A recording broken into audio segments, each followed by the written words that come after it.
Caller, you're online with Justin Prim and Chris Morton. Good day, Justin. Hey. How are this? you? Who am I speaking with? David Amos. You and I talked briefly in June on Dr. Carley's show. Mr. Amos, how are you doing today, sir? Pretty good. Did you look at the emails you've been getting this morning? The emails? Let's see. I got my BlackBerry turned on silent. I haven't... There's been quite an email exchange between that Zionist in Canada, and the conversation involved you, so I figured I'd do you the service and call you in and remain true to my word, as I said in the email. I suspect that he's listening in.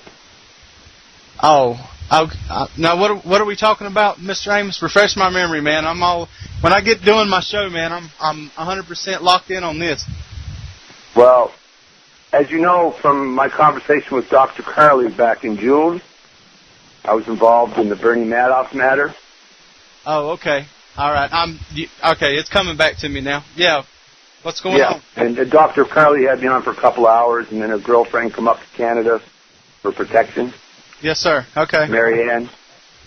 Anyway, there's this Zionist. He's he claims to be a former Canadian military officer. He claims to be a buddy of Gabby as a Nazi or whatever, the former head of IDF. The fellow that was in Boston in 2004 when I was suing the U.S. Treasury Department. Larry Summers, you know, he's now advises Obama again, like he used to advise Clinton. Yes, sir. You know, I sued about money a long time ago. I explained it to Dr. Carley on her show. You can go to her archive. So anyway, everybody knows that the Zionists got Bernie Madoff's money. And they've got quite a hate on for me, and I've been sending you all the death threats coming into my kids. They've photoshopped my kids' faces and put them in pedophile sites. And I've been on the warpath for months. I've been forwarding you the odd email. Oh, okay. Mr. Amos, you're sending all that information to the Eternal Vigilance email address, correct? That's where you wanted it. Yeah. Okay. That's the only reason I'm asking. That's what you told me on the air. No. I've got two email addresses, and I get one pushed to my BlackBerry, and that was my personal email address that I have put. So I'm getting your emails. I'm just when I heard your name, I didn't automatically remember who you were or the conversation that we were having. Yeah.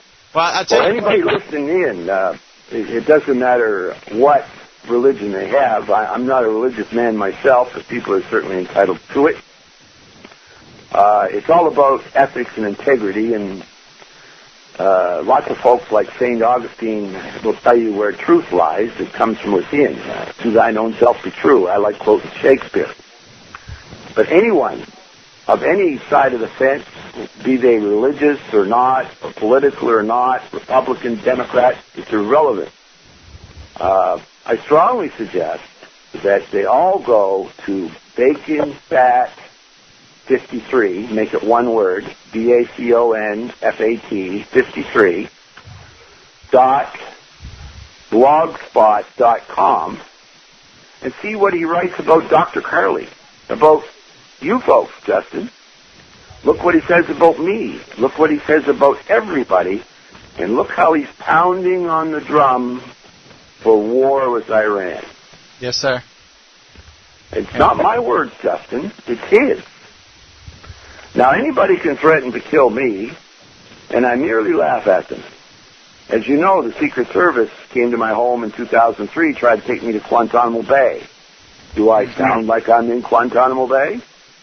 Nope. You saw my documents where your Inspector General promised to investigate my concerns in 2003 after I caused that Senate Banking Committee hearing. Dr. Carley and I discussed it.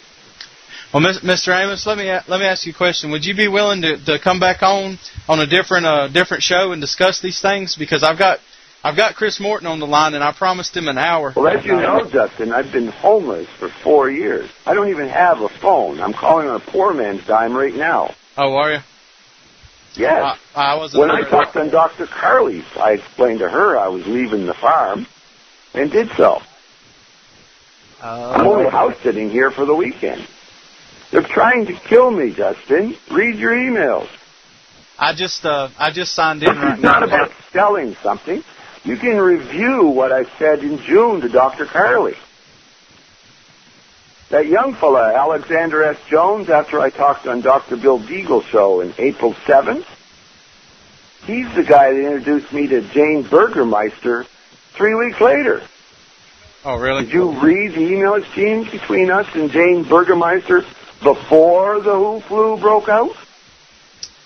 No, I'm looking at the emails that you sent me this morning. I've got five of them from you today. So no, you got probably 3 from me and 2 from the Zionist. It's been quite a battle. Yeah. He's upset because I'm conferring with. I don't trust a lot of people, but people are entitled to know. But there's a fellow that wrote a book called Vatican Assassins. What's his name? Eric Phelps. He's got a talk show out of Pennsylvania. Anyway, he goes on and on about religion and his point of view about things. And people are entitled to their point of view, Justin. The thing is, if you look at my documents, I'm the guy that sued Cardinal Law in June of 2002. His secretary was my wife's cousin. The affidavit I filed in U.S. District Court on December the 12th, 2002, caused Cardinal Law to quit and run off to the Vatican. The proof is in the email that you're looking at.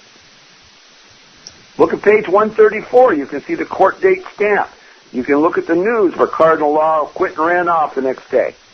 That's got the Zionists upset because these people that are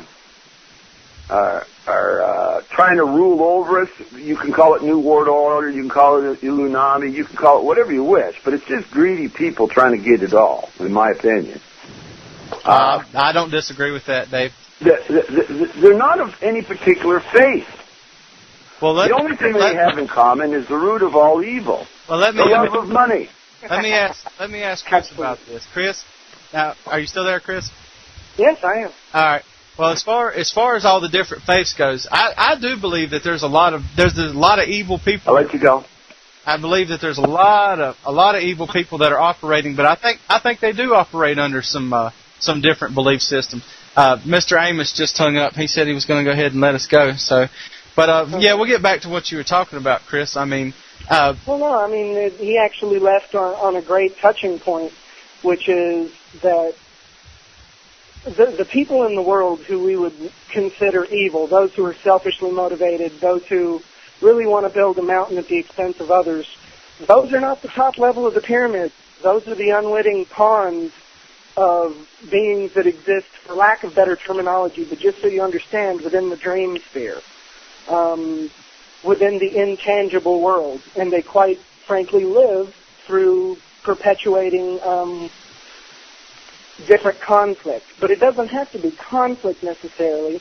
It's how would I even sum this up in light of what he was saying? He wants to think that the Zionists and people like that are the ones that are orchestrating this whole thing. And certainly on the physical level, they would appear to be. But you go back beyond that into what he says the truth is within, and within the inner kingdoms, it is not these people who are orchestrating this who are actually behind it. It is the thought currents and streams that they're tuned into as subjects and servants. And that's about as far as I can take it without shooting down the rabbit hole into a direction that was derailed for months. But, yeah. Yeah. That's kind of where I see things. I don't think, I won't say the word I don't think. I know that the world is not a product of the evil people in the world, although it would appear to be. The world is a product of the forces that lie right behind that selfishness.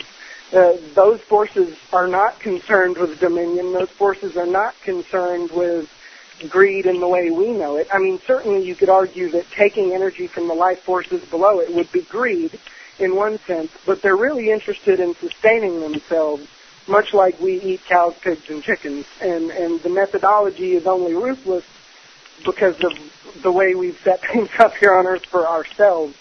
I try to stray away from saying they, them, or blaming another force, because really the power is in the hands of the living sentient beings who have the capacity for, as your name states, eternal vigilance.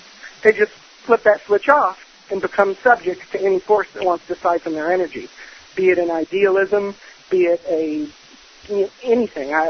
It's so broad and it's infinite that it's hard to fathom. Well, Chris, I think you and me could talk more about this, for longer and longer. But I've only got about 5 or 6 more minutes. Let me ask you this: we're talking about all these different things. What is your study of the pineal gland? What has that brought you to? Because the more I read about that and ancient cultures and ancient civilizations, this third eye that's